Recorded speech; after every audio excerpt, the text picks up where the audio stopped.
அருப்பெரும் ஜோதி அருப்பெரும் ஜோதி தனிப்பெருங்கருணை அருப்பெரும் ஜோதி சிவய சிவ சிதம்பர ராமலிங்காய பரபரமணி நம சர்க்குருநாதா சண்முகநாதா அருப்பெரும் ஜோதி அகத்தீசாய நம 26/11/2024 செவ்வாய்க்கிழமை காலை உணவாக பூரி சாம்பார் வழங்கப்படுகிறது. இன்றைய அன்னதான உபயதாரர்கள் உயர் திரு ரகுபதியா பானுமதி அம்மா குடும்பத்தார்கள் மூளைக்கருப்பட்டி அவர்கள் மகன் ராம்குமார் ஜானகி தம்பதியர்கள் குழந்தைகள் அக்ஷய் சகானா அவங்க இருக்கிறது யோசிச்ச குழம்பத்தில் உபயதாரர்களுக்கு எல்லா வளமும் நலமும் கிடைக்கணும்னு வேண்டிக்கிறோம். முருகான்னு சொல்லி சாப்பிடுங்க. உணவு வழங்கப்படும் இடம் திருநெல்வேலி டவுன் கண்டியப்பேரி அரசு மருத்துவமனை மாடியில் உள்ள ஈசிஆர் சேவை மையம்.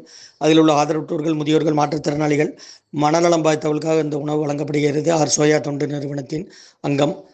ஓம் அகத்தீசாய நம. ஆறுமுக ரங்க மகாதேசியாய நம.